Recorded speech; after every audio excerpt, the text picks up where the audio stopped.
Sahana Bhavatu Sahanao Bhunaktu Sahaviryankaravavahai Tejasvinavadhitamastu ma Jawahai. Om Shanti Shanti Shanti. So this verse 37, topic of it is Jiva and Jagat, the world and the Jiva. They are without a beginning because this is how the setup is. There was always a Jiva in this world, and there was always a world for the Jiva to work out their stuff.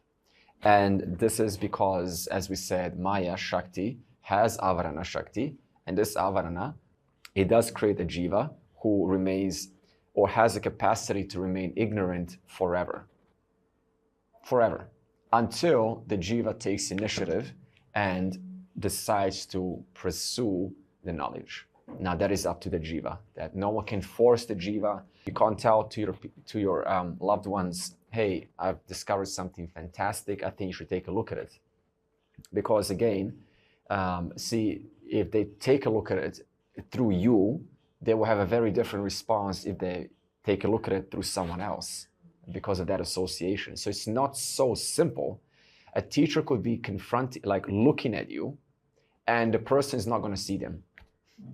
Right? That's why it's not so easy. Even though the teaching is there, the teacher is there, the perceiver simply doesn't see them, and therefore they missed a whole lifetime of opportunity that could have been, with some sincerity, could have been at least pursued. So it's not such a simple process.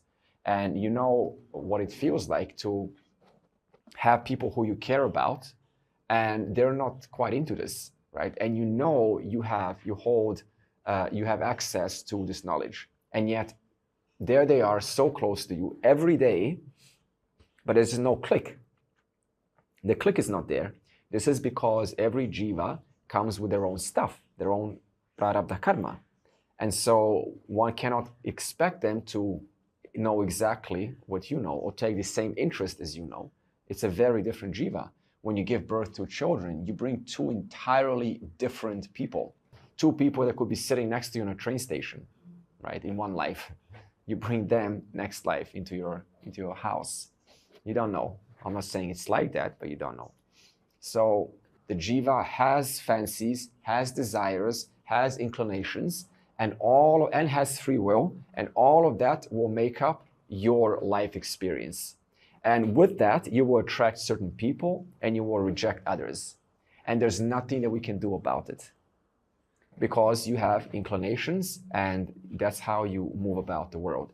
So it kind of begs a question. So this means that if I have inclinations incompatible for knowledge, does this mean do I ever find this knowledge? Or the answer is, if you don't have the inclination for knowledge, how can you find the knowledge, even though the knowledge is there? So you can see why it takes lifetimes, because everything is already provided. The reality of the ocean and the water is already provided. And yet the wave is swimming in this very reality all the time, and it's just oblivious to it. Therefore, you can see how much we need Ishwara's grace besides just your self-effort. How do you earn Ishwara's grace? So you follow the laws of the order because it is Ishwara's setup, and therefore I have no choice but to follow. It's not like I'm doing it for some God. It's because it's for my own free will. It's for my own goodness. It's for my own well-being. That is why I'm following the laws. Not for someone else. It's done for you alone. Because if there's a violation of that law, then that's going to be impact you in a way that is not pleasant. Okay. So this setup continues until I understand the nature of reality. So this whole setup continues for I until I understand the nature of reality, because you're constantly being mixed into that which continues, goes from body to body to body. So when the person who doesn't know this knowledge, when I die, where is my I? In the I sense. Now the subtle body doesn't die, it's only the physical body that dies. So that's why if you look at near-death experiences, they will tell you, right? You will see reports. I read so many reports on this, and they will later on say, you know, there was awareness of my body lying on the ground. I could hear the doctors speaking, and I could, you know, even report later on what they said. And so people often say to me, well, NDE is not complete death, but it's actually misleading, this word near. It's actually complete death.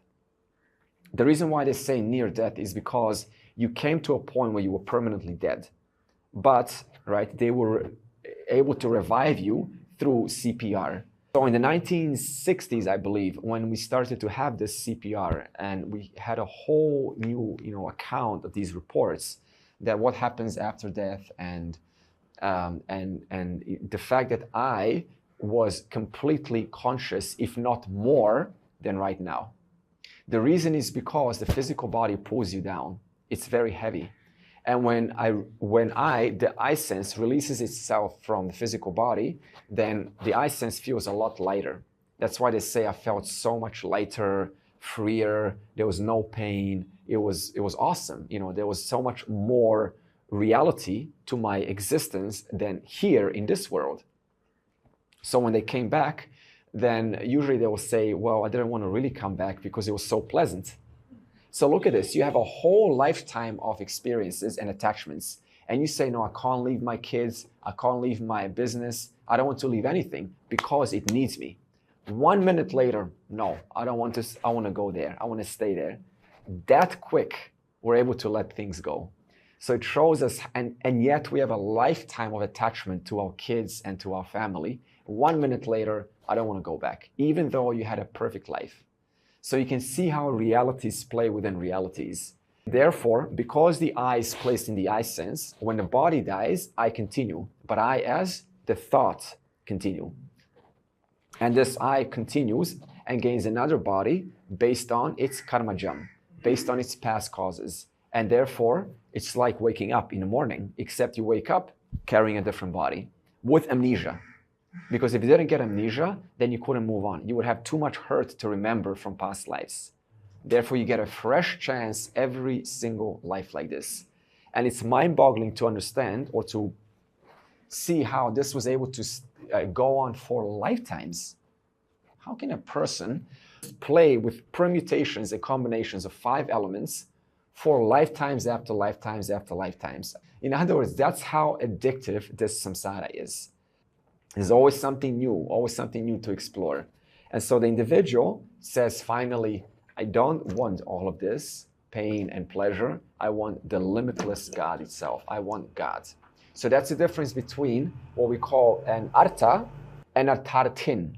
See, we all start with 4 stages in life. And artha, and then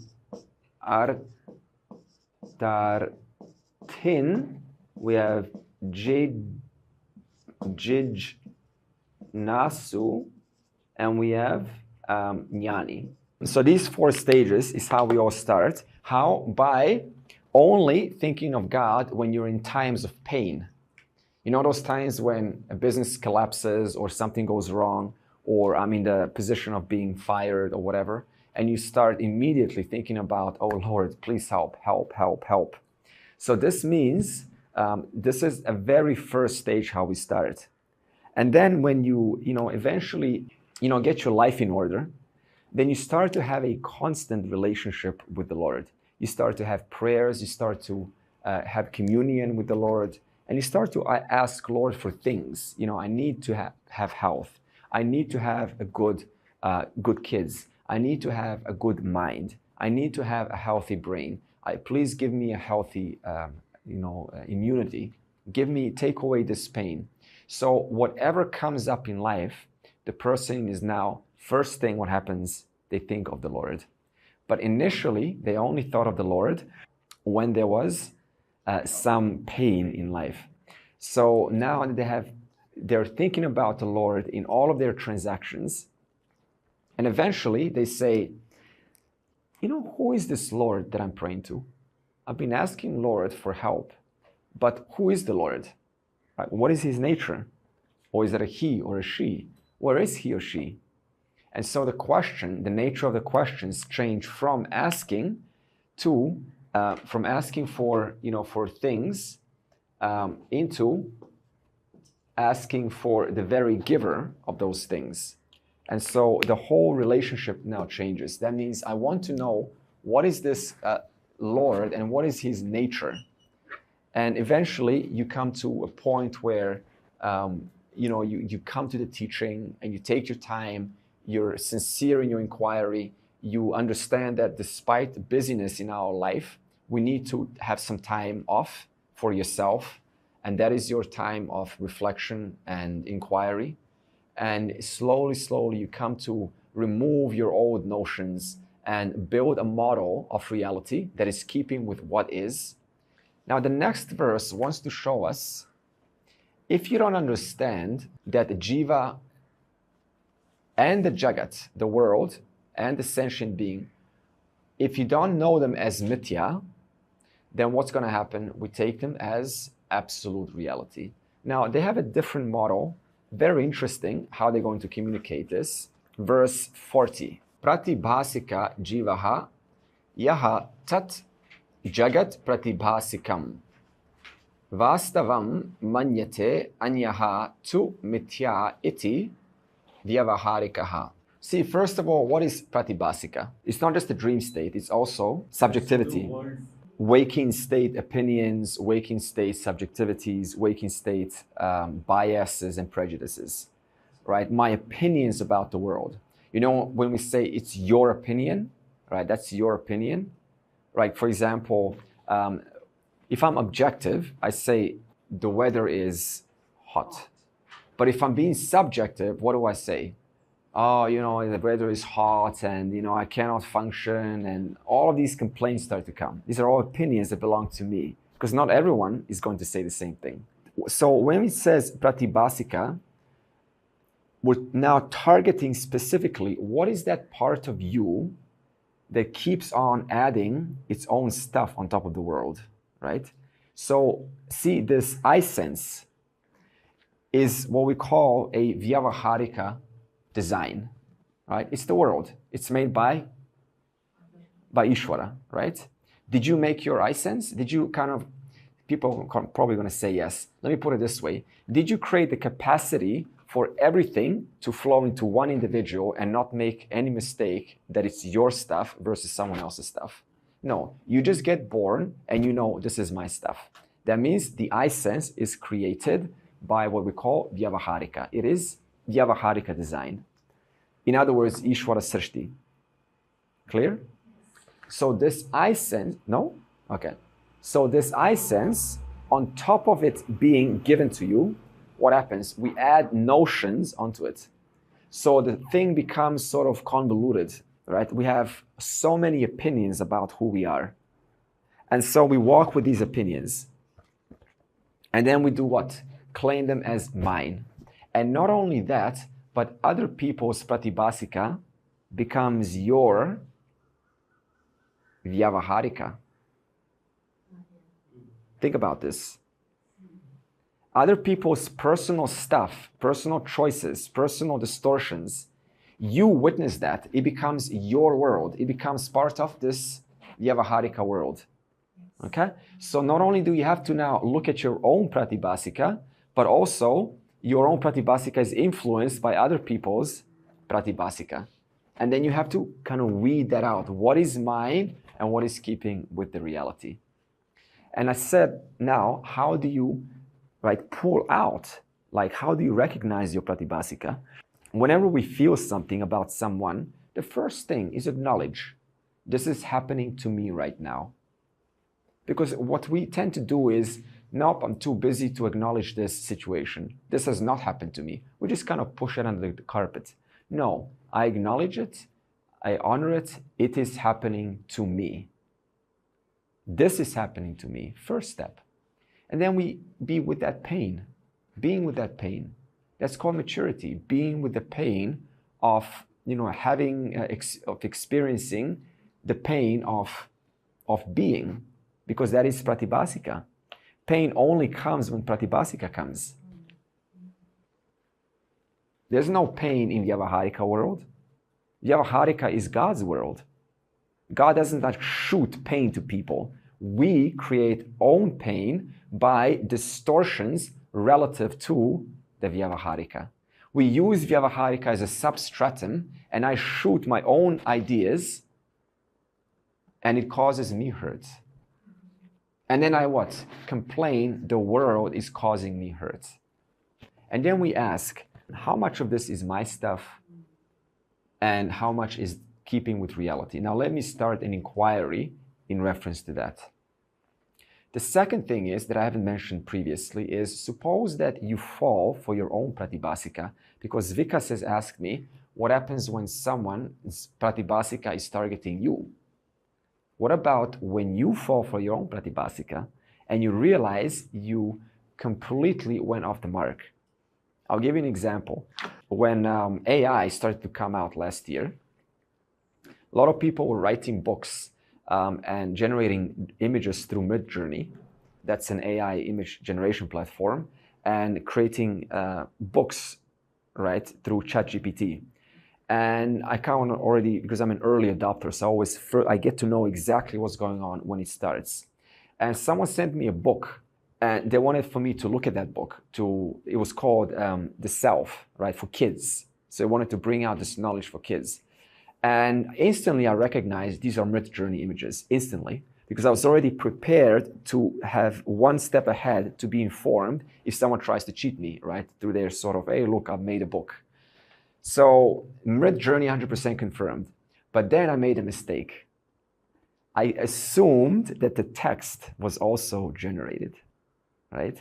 And so I sent to him the feedback, or it was a him, and I said, sorry, I don't believe in AI-generated text and images. And this fella was not happy, I tell you. He says, yes, the images were generated, but the text is mine. And I was like, oh no. It was like, oh wow, just a genuine hurt I caused to the person. Unintended hurt. That was my own pratibhasika. You see, I stopped halfway. I did not look deeper into the issue, just assumed that if 50% was right, the other 50% has to be also right. Mistake. How do I deal with this? Instantly, I say, next time, I will verify twice. Not once, twice. So every pratibhasika serves as a reminder, if you are able to capture it, to do better next time. This is self-reflection. Okay? So this is not why it's important to read the responses that you get back, because we often want to just send the email and never look at the response, right? But read that response if you have that courage and see how are they reacting to your email.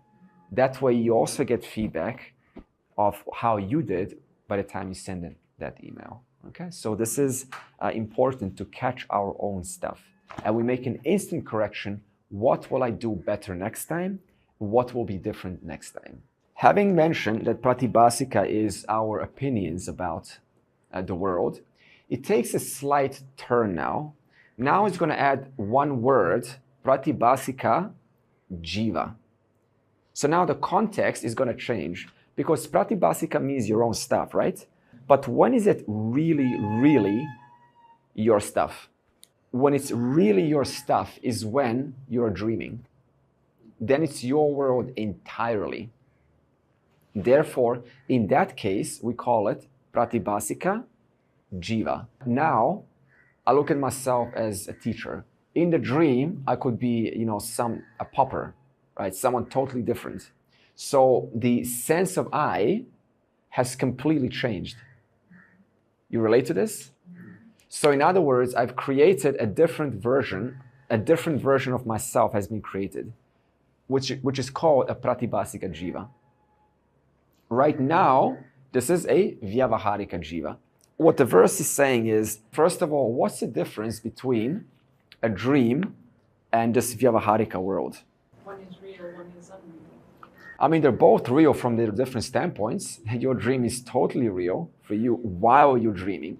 In fact, you can only say that one's unreal in reference to the vyavaharika jiva. And that's exactly what the verse wants to point out. The pratibhasika jiva, when you're dreaming, you take your dream to be absolutely real. Is that true? Right? There's no sense of otherness in the dream. That is it. That is the world. And so for you, the pratibhasika jiva, the dream becomes satyam. But when you come out of the dream becomes mithya, and the vyavaharika becomes satyam. But what it says here is knowledge, is understanding that both the pratibhasika jiva and vyavaharika jiva are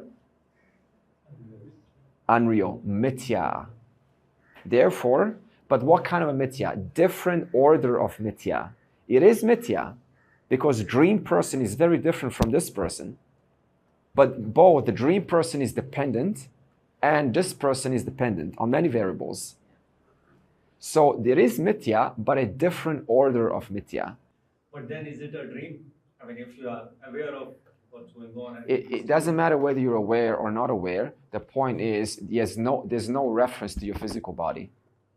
So you could be hungry, right? You could be very hungry. Your body could be very hungry in bed.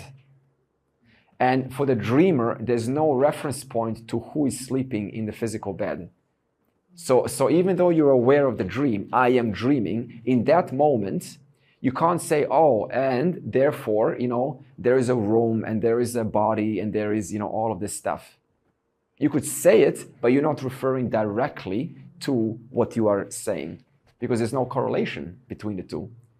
So from your standpoint, in the dream, you have created an entirely different world. And whether you're aware of that world or not, it doesn't matter because there's no connection whatsoever to your kids who are sleeping in your bedroom just over the other side. So what is daydreaming, right? So daydreaming is because we're given this Shakti to imagine. This Shakti gets superimposed over here. So that's why your body can be here and your senses can be open, but your mind is somewhere else. And even if your senses are looking at me, there's no consciousness flowing through them. Because how do we start this course? We said consciousness illumines the mind illumines the sense organs. Sense organs illumine the world. But where are you at? The mind. Therefore, where is the consciousness? It's illumining the mind's pratibhasika. So even if the eyes are open, mind is not sending the light to the sense organs, and therefore the sense organs are not sending the light to the world. That's why you can say, hey, come back, snap out of it. You know this phenomena. So this is what's called transference of consciousness from consciousness to the mind, to the sense organs, to the world. Therefore, imagination is this superimposition on the Vyavaharika. So when we say in corporate world, you do multitasking. Yeah. That means you do two things at a time. Yeah. Using the same sense organs, but your mind is not at two places at a time. Right? So if I'm doing something and also thinking on something else, yeah. How does that work? For example, I'm working on some data which has to be presented in a meeting. Yeah. Parallelly, I'm thinking about what will go on in that meeting. Right, while your hand is... Right. Yeah, this is because, as we said, there's 4 kinds of thinking. First is impulsive, second is mechanical. Mechanical, we have to now tie in this with psychology called the subconscious mind. Just like when you drive a car, you're able to drive a car and think about something else. That's because the driving is in the subconscious mind. So it's doing the driving while your conscious mind is thinking about something else. So same thing in this case. So we also have this subconscious mind, which is kind of the autopilot. Verse 41. So vyavaharika jivaha yaha tat jagat vyavaharikam satyam pratyeti mithya iti manyate paramartikaha. This summarizes what we said. So we'll say ignorant and we'll say wise. So for the ignorant person, they take the dream as mithya. Okay, so typical, right? So the dream, I just dreamt. Thank God it didn't happen. It's mithya. And they take the waking as real, satyam. Mithya and waking as satyam. What about the wise person? So they take the dream as mithya, and they take the waking as mithya. Now, what about jiva and the jagat? And then we'll say the jiva and jagat for the ignorant and for the wise. Jiva and jagat for the ignorant is, I hope it says satyam, okay? Absolute reality. What about for the wise? Jiva and jagat is mithya. So the only thing that we're talking about is a cognitive understanding. That's it, right? You get shown the knowledge, you go, oh, okay, so there's a cognitive shift. And despite knowing it's mithya, I can now have I can still participate in the world, but there's what we say, an airbag, right? Things are not so much of a big deal as they were before. Okay, next verse, 42. Paramartika jivaha tu brahma aikyam paramartikam pratyeti vikshate na anyat vikshate tu anartatmana. Na anyat vikshate. So this means no sense of otherness. It means there's one reality, drik, from which manifests jiva, jagat, and ishvara. So consciousness is manifesting as you, is manifesting as the world, and is manifesting as ishvara. Three names and forms for one reality. The wise person, what is wisdom? It means my notions are keeping with what is. They're no longer keeping with what is not. That means the old stuff. So this means there's a shift. And for that shift, you have to go through the teaching. And when you go through the teaching, then still you have old pratibhasika notions coming into and overlaying themselves over the vyavaharika. So while you're trying to analyze and appreciate the Lord through vyavaharika, what happens? You find yourself walking in this world with a bubble of pratibhasika. You familiar with this? Strong impulse to do so. Therefore, when it comes to pratibhasika, right, we have to look into that first. But what it says here is, even if pratibhasika comes, in the background, you understand this doesn't affect me. This is just the process of the mind. This is what the mind does. It's meant to produce these images. That's the nature of the mind. It's never going to stop, by the way. Can we agree to that now? It's never going to stop until last breath. Every human being goes through one form or the other of dealing with this pratibhasika. It's just there. So now imagine this whole mission of trying to clear it up completely. That's impossible. Therefore, we have to understand this is the nature of the mind, and despite it coming and going, it doesn't really touch me. It's kind of like with ornaments and the gold. There are many, many golden ornaments, and they're all made out of gold, of course. And they all have their certain function and their size and their shape. Some of them look like female, some of them look like male, some of them look like whatever, right? And they're all functional in their utility. So mithya, wherever there's mithya, there is functionality. That's why we don't discard mithya. So all of those ornaments, they go through changes because they get exposed to the heat. Sometimes they melt, sometimes they grow, and sometimes they're very rough. But all of them, what happens? The gold transcends the life of the ornaments. Whatever happens to the ornament, the gold remains through and through every ornament. So when I say transcends the life of the ornament, it doesn't mean that the gold is like out there, somewhere different. Because wherever there is mithya, that's exactly where reality is, satyam is. So in that same way, the gold goes through different conditions, modifications. That's how it is in the world of upadi. Upadi is meant to change, right? It's meant to go through joys and griefs and sadness and all this. To try to expect life to be all joy is unrealistic. It's not like this. So therefore, a person everyone has their fair share of suffering. This is a fact. Everyone has their fair share of suffering. One ornament plus one ornament plus one ornament plus one ornament equals gold. So how many times do I have to keep on finding in this world, let me go over there. Maybe the reality is over there. Maybe the reality is over here. How many times do I have to keep on searching until I come to the gold? When I started out, it was gold. When I got fatigued and very, very tired, it's still gold. Yeah, do you have to be constantly aware and conscious of going wrong? You mean in reference to the rules of the game, like Dharma? Yes. For example, upon waking up, right? There's some nice, you read a Gita or something, just to get you in that state of mind of alignment.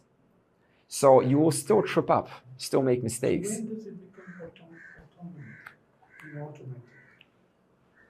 It gets automatic, especially when you get hurt a lot. And in that moment, you instantly look for a solution, right? In that moment, you look for a way to reframe it or to look at it differently. The next time it happens, then there is a slight change. There's a shift in your pattern of thinking. So is this the same thing as going from prayers to shreyas? You know, prayas to shreyas, yes, it is, because, see, everyone gets born 50% papam, 50% punyam, more or less. So, and instant gratification is what really drives most of our world, instant gratification. That's called preyaha. So if you want to move into conscious, deliberate mindfulness, that's why mindfulness is so popular. All mindfulness really is just shreyaha, right? Being conscious and alert to what am I saying, how fast am I saying it, and to whom am I saying it, and what is my intention behind saying it. That's shreyaha. And that is hard, isn't it? It requires constant effort. And what does the brain want to do? Path of least resistance. Reactive. Yeah, exactly. Just do it how I've always been doing it. Because then you move on with life. After all, there's no one here watching me. But actually, it ends up adding up, and it costs you happiness in the long run. Because it ends up being in an unconscious, running the show without even knowing it. Interrupting that pattern when it occurs. It will go through sorrow. Now, hopefully, with that sorrow comes a learning, right? You're taking that situation and asking questions. What went wrong? This is how the Air Force pilots do it. Whenever the Air Force pilots land down on the ground, they ask, I think it's 3 questions. What did I do right? What did I do wrong? And what can I do better next time? Right? Always work in progress. Yeah, they literally are required to pull out a piece of paper and write this protocol out. And this improves the individual through the course of time. Because while they're doing their missions, they could have, maybe gone through the wrong formation or, fired prematurely or something. And where did it do correct? So this is self-reflection. For example, after this class, I'll ask myself, what did I do right? What did I do? Did I find any inconveniences? Like, what did I do wrong? And what will I do better next time? And so you see this individual, and every single time you see them actually growing more and more and more and more. And it's really beautiful to see. I've seen even Nima, who I've been listening for a couple of years.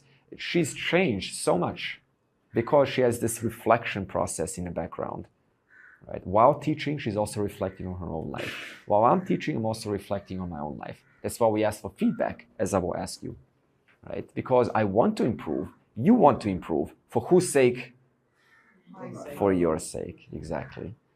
Therefore, it's not now you should improve, but you understand that if you don't get feedback, the cost is yours. There's a cost, and I can't get away with that cost.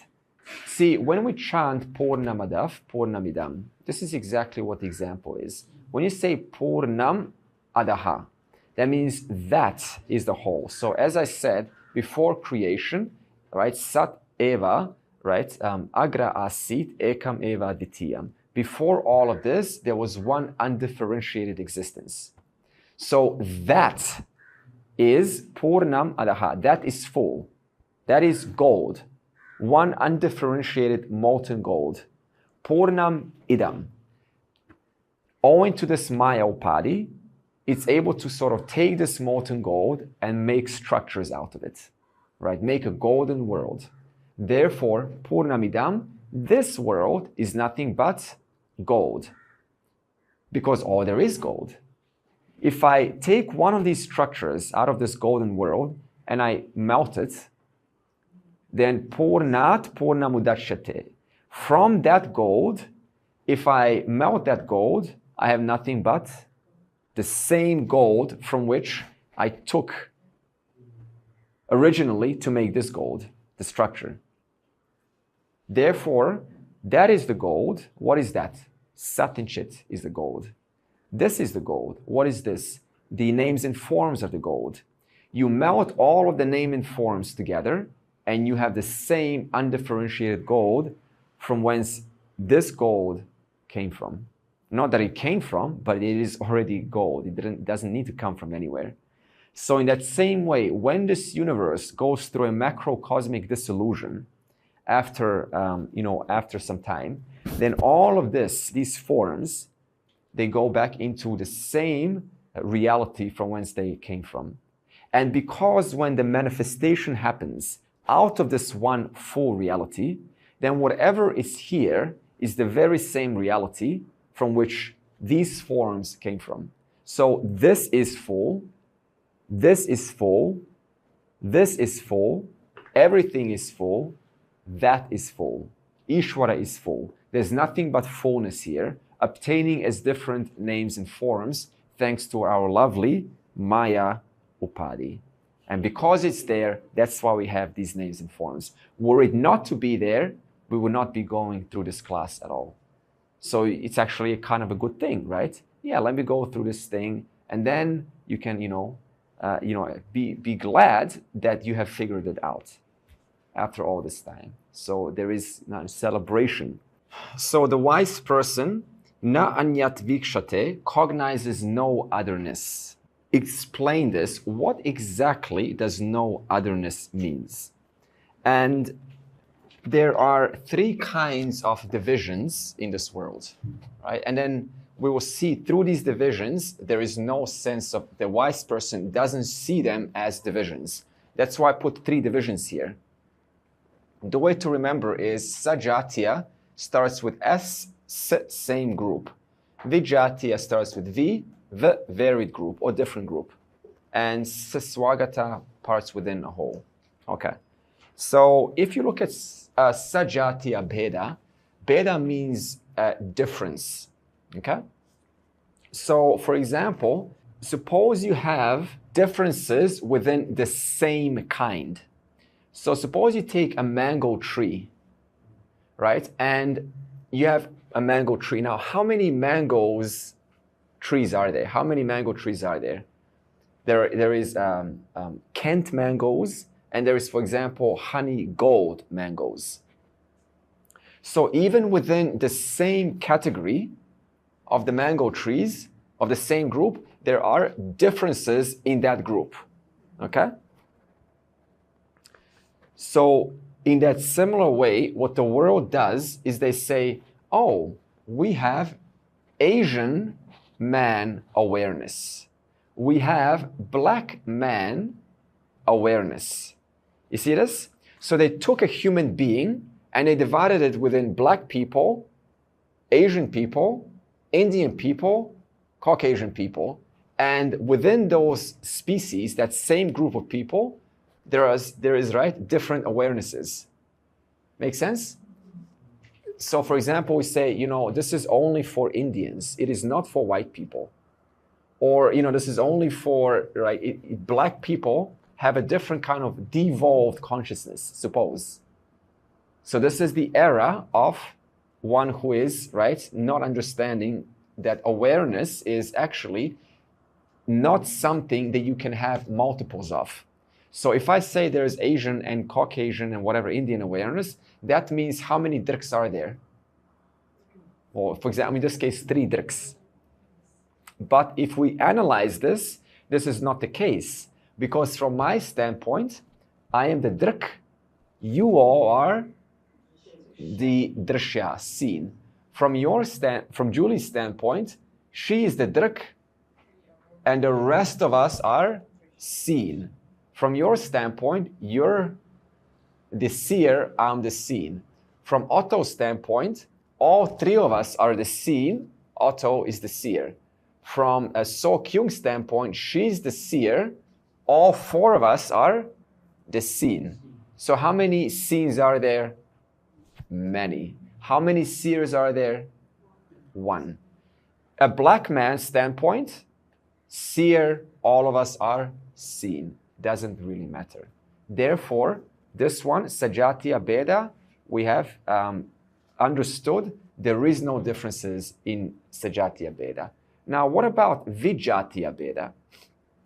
This means, for example, cow awareness is different from human awareness because they're two different groups. Human species is one group, cows or animals or whatever, insects is another group. So again, this means that, right, cow is one Brahman, cow Brahman, and human species are another Brahman. But this again we cancel out. How? Because Brahman obtains in everything as the isness of that thing. Cow is, human being is. Therefore, we have cancelled out Vijatiya Bheda. Make sense? Now, what about Swagata Bheda? This is whereby you have, think of like Swadharma, your own. So make it like body. Take a body. So a body is made up of parts. And what we often, for example, your leg is different from your eye is different from the nose, etc. So this is where the scientists make an error. Because what they say is, consciousness is specifically in the brain. So the brain is one part of the whole. But not only is it in the brain, it is in a particular part of the brain, the pineal gland. So this we cancel out also, because awareness is not in any one part, but rather all parts, as we saw, pramata, prameya, the object. Awareness is the content of every form. Awareness is the content of your physical brain. How do we do this? We saw that if you break down your physical brain, it's nothing but smaller atoms, molecules, etc. At every level, there's intelligence, and intelligence has no reality apart from existence and awareness. Therefore, we also cancel out Swagata Bheda. So this means consciousness, you cannot differentiate it in any one within the same group. You can't say that your consciousness, right, the Asian man consciousness is more evolved than African man consciousness. Cancelled out. We can't say that a ant consciousness is less evolved than human consciousness, because consciousness obtains in everyone as the isness of that thing. Remember, when I say consciousness, it's not only consciousness but also the existence. That's why we say existence awareness. Ant exists, human being exists.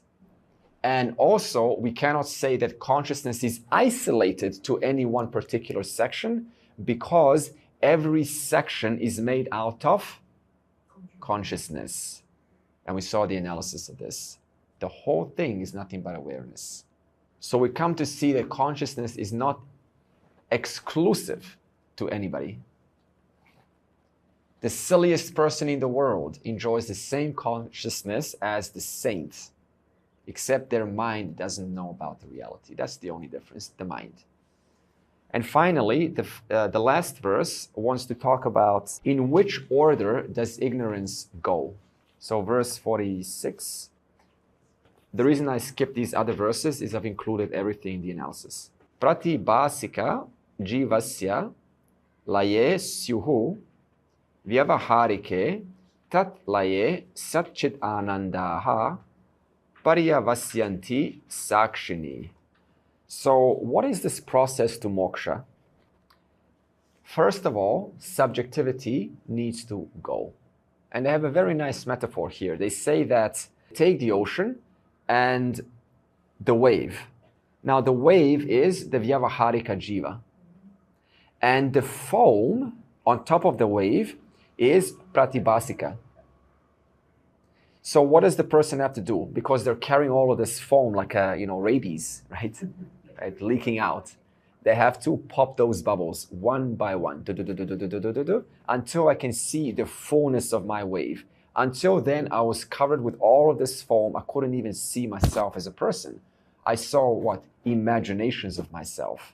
All of these complexes and personality complexes and inferiority complexes and superiority complexes, all of this is pratibhasika foam on top of the wave. Having popped these foam bubbles equated to pratibhasika, now that I can see the wave and the ocean, of course, I can begin my inquiry into the world, into the ocean, into the Jagat. And what is this Jagat? We say it is a manifestation of all knowledge, all power, which intelligently puts together everything, making it what it is, participating in laws and orders in the past, present, and future. And the understanding of this intelligence, this very intelligence that is doing all of this right now, the reality of it is Sat and Chit. And what is the relationship between this intelligence and Sat and Chit? Satya Mithya relationship. Without the Sat, this intelligence has no existence. Existence is completely free of this intelligence. And the relationship is like between the salt in the ocean. The ocean is one total thing. And in it, there is this salt. And the salt you cannot see, but it's everywhere throughout the ocean. And paryavasyanti sakshini, so having concluded that the reality is the witness is the reality, once my buddhi, my intellect is so fine-tuned, it can effortlessly and unceasingly know what is the invariable presence, no matter what happens in life. And it can discern that easily, effortlessly, all the time from that which is changing. It's effortless. It is more effortless than 1 + 1. Because as I said, 1 + 1, you have to think about it. But if I ask you, do you exist, you know this effortlessly. Therefore, the understanding for a wise person is, right now, that which is invariable is more clear than that which is variable. They're actually both clear, but it is so clear that it's effortless. Understanding owing to your constant inquiry, there's constantly something that is unmoving, unchanging. Even when this body gets up like this and sits down like that, there is still an invariable presence that is consciousness. That is the light that's lighting up this individual, which is giving light to the mind, right? Consciousness giving light to the mind. They give their light to the senses, and the senses give light to the world. Okay? And therefore, from then on, never again do you fall into any doubt. And if there is a doubt, there is still another thought obtaining in consciousness. And that consciousness, I am. Always free of doubts or knowledge or ignorance, free of everything. And this concludes our Drig Drishya Viveka of 46 verses. Sure, so it depends on the punya papam for the jiva.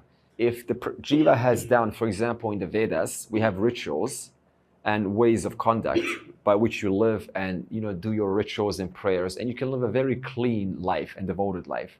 And these rituals are intended to give you a higher loka, to the jiva. Otherwise, if the person just lives a relatively dharmic life, then what happens is when the physical body is dropped, right, the mind still continues. It just remains.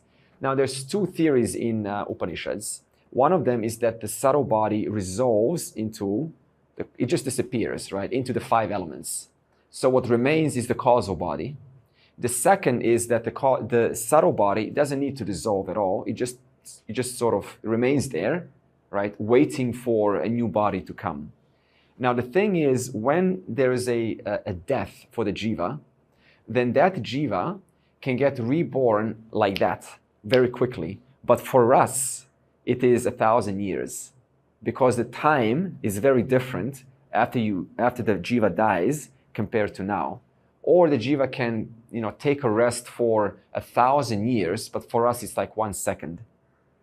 So this is also possible. Otherwise, what continues for sure is the causal body, which carries those impressions called sanchita, that is going to sculpt that new individual when the body gets built. And not only their body, but they also say it's going to choose the parents, it's going to choose the general environment, it's going to choose your proclivities and your inclinations.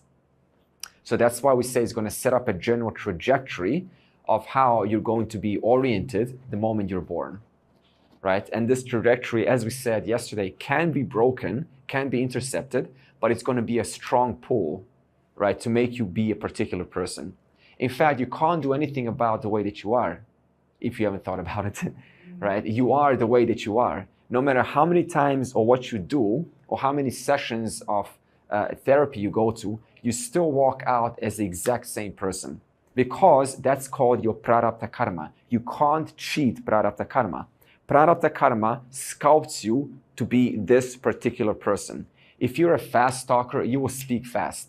If you're a slow talker, you will speak slow. Just the way that you are, that is prarabdha karma. That's why we say the kind of fragrance that comes out of that sanchita, that is going to sculpt you for the rest of your life. So yes, it is your destiny. It is your destiny, but don't forget free will. Free will has the chance to intercept and make some changes if you find yourself some qualities that are undesirable, right? So yes, we can get ourselves out of qualities that are not so desirable. It's hard work, but it's possible. Yeah. And that hard work is also, now going to add another opinion about yourself. Oh, well, I'm not capable, I'm too old, I'm too slow. And now this becomes your pratibhasika. And so again, what do we have to do? Like those foam on the wave, we have to pop that first, which is why personal development or therapy or self-help has a place in this world. This is why karma yoga or the entire yoga shastra, the Bhagavad Gita, has a place in the world, because it is meant to pop the bubbles. That's the whole Gita, is really just popping the bubbles. So there's 14 lokas, 7 down and 7 up. So we're in the middle, the earth. This is the loka where you're given free will, strong enough and make a difference in your life. All of the other lokas, they're only exhausting punyam. So you go up there, except Brahmaloka, the highest. It's said that in Brahmaloka you're capable of gaining this knowledge, but all of the other lokas, like Swargaloka, the heaven, it's basically just really beautiful music. It's kind of like being on drugs. Like really beautiful, everything's sublime, you're like floating, like wow, everything's so beautiful. Now, if you're in that kind of state, are you thinking about existential matters? No, you're just really having a great time. The music is out of this world. The food is to die for. It's really beautiful. But the person, yeah, it sounds really attractive, right? But then if you look at the whole aspect, you see that ultimately, just like if I fill up the fuel of the rocket of 1,000 liters, that 1,000 liters is going to get me up to a certain height, but it's going to eventually fall down. Knowing this, no thank you.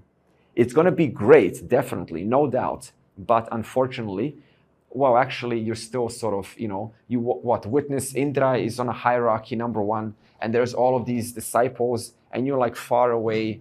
And even if you go to Vrindavan, right, and you sport with Krishna, now, how many are people, now imagine Krishna, right, in his loka, and so many disciples around him, because everyone wants to be close to Krishna. And you get born in this loka, and you're like, oh, Krishna's over there, right? And now you have to like plow through all of these people, get out of, I just want to, prostrate to the feet of Krishna. And Krishna says, oh, okay, welcome, hello, okay, goodbye. How many seconds did you get Krishna's attention for? Maybe 5 seconds. He blesses you and he says, go back into your heavenly home and stay there for 2 million years and dance. And like, oh, geez, that's all I was really looking for, right? Just to have 5 seconds to Krishna, because he's busy. Everyone wants to, there's new jivas constantly who want to see Krishna. Yeah. So you can, it's nice, but, loka has a time, space a limitation to it. And when the whole universe resolves, then all of the jivas resolve back into what we call a pralayam, dissolution. They into a long sleep. And then they wake up again as a little worm, as an insect, and eventually you have to wait 4 billion years to come back as a functional human being to ask the question, who am I? So lokas are there, but it's not, for everyone.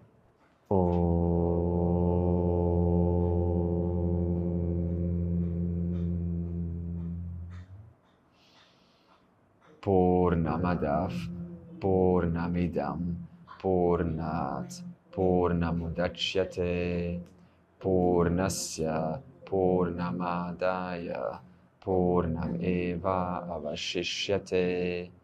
Om Shanti, Shanti, Shanti.